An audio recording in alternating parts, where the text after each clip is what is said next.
Schneider National has been on America's highways since 1935, but just recently pulled up to the NYSE. This purveyor of big rigs wants to find you clear skies and open road.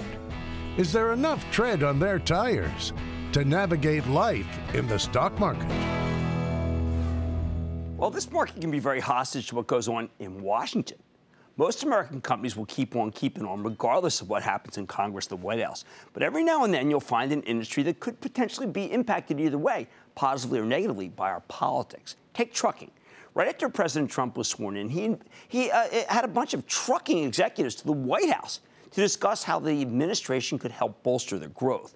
And while things have gotten pretty crazy for Trump in the last couple of weeks, this is exactly the kind of business that he spent all campaign talking about helping. On the other hand, if the president decides to go full protectionist, starts a fight with our trading partners, although they've been fighting us for a long time, I could say, they could have an adverse impact on some of our imports, which could hurt trucking, although the prospect of a trade war right now seems kind of unlikely. Consider Schneider International, the transportation and logistics company that just came public back in early April. This is a classic trucking play. And while the company reported a strong quarter a little less than 2 weeks ago, they also said they expect some industry weakness near term, but they said there's going to be an improving market in the second half. So let's take a closer look with Chris Lockwood. He's the president and CEO of Schneider National. Find out more about his company and its prospects. Mr. Lockwood, welcome to Mad Money. Good to see you, sir. Thank you, Jim. Have a seat. I have to tell you, I love seeing CEOs of companies that have been around for a long time who choose to come public, as opposed to companies that were invented a few weeks ago that have really no clue about how to make money. Well, thank you. We have a lot of pride in the 82 years we've been private, and we're going to flex our muscle and see how we do in this market. Okay, so let's talk about the situation. The truckers met with the president. I think this is an industry that has, well, I want to ask you, there have been a lot of rules and a lot of regulations about trucking. Are some of them, you think, going too far and they could be rolled back without any reasonable issue about safety?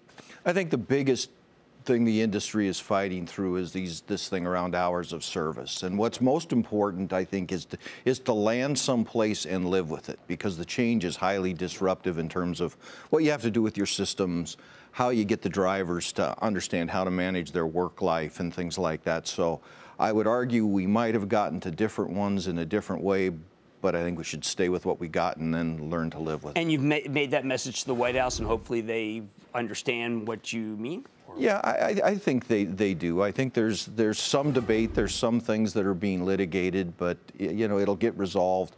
What's important is get to the right place. Okay, excellent. Now, your company, 56% is trucking, but I am just curious right now about Quest Tech, because I think what people don't realize is that the trucking business has become heavily digitized. And what you're doing is remarkable, just in terms of this Quest division. Well, the challenge with the industry is that there aren't many barriers to entry, and scale, there isn't many advantages of scale. Some of it is that we can invest in a technology like this, bring in some very, very talented people who can apply data analytics, predictive analytics, optimization, and squeeze out those advantages. And that's really what this Quest platform did, was allow us to essentially do what we call the Moneyball of Trucking. Yeah, when I read that, I said, well, I've got to ask you about that, so that people who aren't familiar with Moneyball just describe what that means, because it is trying to get on base, do little things. Right. When the Oakland A's adopted this different way of thinking about putting a team on the field and then running that team on the field, it was still baseball. Well, this is still trucking, but the challenge is at scale is to find ways to really take a systems view of what's going on, because there's so many things that happen. It's not just a pickup and a delivery. It's what happens at the pickup. It's what happens at the delivery, and there's a lot of things that happen in the middle. And these markets that we deliver into and take out of are very volatile, and so it's learning to use data to our advantage. All right, now how have you been able to use data to do well in e-commerce? Well, e-commerce is really, we apply the same kind of things there.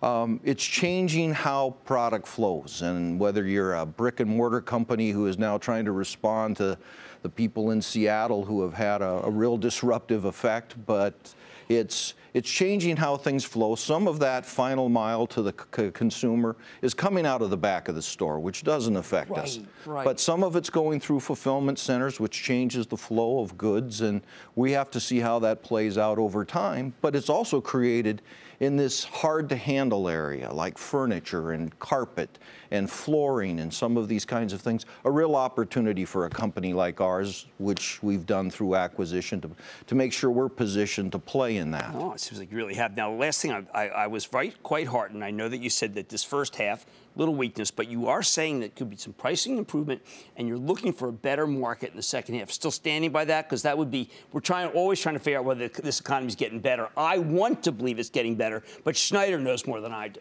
Well, we keep saying everyone is hoping it will get better. We also say that hope doesn't fill our trailers. But what is going on is the industry's got a regulation which is mandated to come into play in December. And just the fact that that's out there is creating some concern. That concern translates to a little bit in the hardening and the pricing that we've seen, because the supply-demand situation isn't radically different, but people always need to look forward. And theoretically, you don't need driverless trucks yet, right? We don't need driverless trucks yet, and I'm not sure society is ready to have an 80,000-pound vehicle with nobody next to it, right next to them on the highways. I'm with you on that. All right, well, that's Chris Lofgren. He's the president and CEO of Schneider National, which is just a really good company that came public, and not like a lot of the companies that came public where I just frankly can't even bring them to you. Mad Money is back after the break. Booyah! Jim Cramer here from Mad Money. Thanks for watching CNBC on YouTube. Click here to subscribe and get the jump on my exclusives with CEOs, plus market news, investing advice, and a whole lot more.